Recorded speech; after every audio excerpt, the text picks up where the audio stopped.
Why do kids express empathy differently across cultures? Imagine a child comforting a friend who is upset. Sometimes they hug tightly, other times they offer a quiet smile.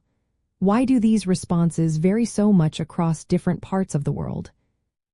Kids learn how to show empathy from their families and communities. From a very young age, they watch how adults react to emotions.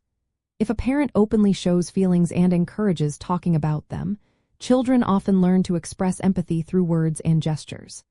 In contrast, in cultures where emotional restraint is valued, children might show empathy by listening quietly or offering small acts of kindness instead of big hugs. Parenting styles also shape how children understand and manage feelings. In some Western countries, parents often teach kids to identify and talk about their emotions. This helps children develop emotional intelligence, making it easier for them to understand others' feelings. Meanwhile, in some East Asian cultures, parents might teach children to control their emotional responses and avoid showing distress. This can lead children to be more reserved but still deeply empathetic in their own way.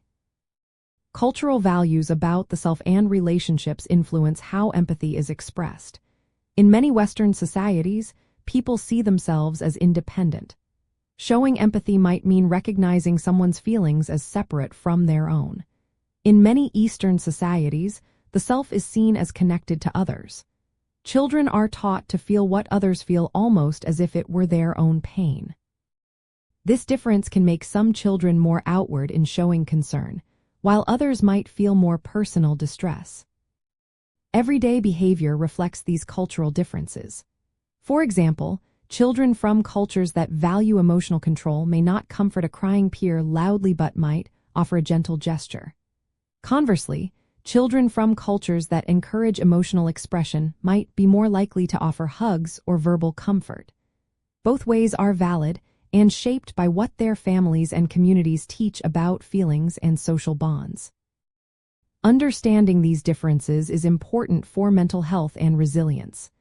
Children develop skills to regulate their feelings based on what they learn at home. If a child struggles to understand others' emotions, it might be because of their cultural background, not a problem. But if a child consistently finds it hard to connect emotionally, extra support can help.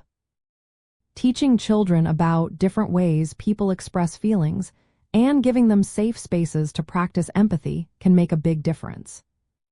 Supporting empathy-building skills involves talking openly about feelings and showing children how different cultures express emotions. Using stories with diverse characters helps children see that there are many ways to show care and concern. Modeling good emotional regulation by managing your own feelings teaches children how to do the same. Creating a welcoming environment where all children feel respected encourages them to develop their emotional intelligence and resilience. In the end, children's ways of expressing empathy are shaped by their cultural background. Recognizing and respecting these differences helps adults guide children to become emotionally intelligent and resilient, ready to build meaningful relationships in a diverse world.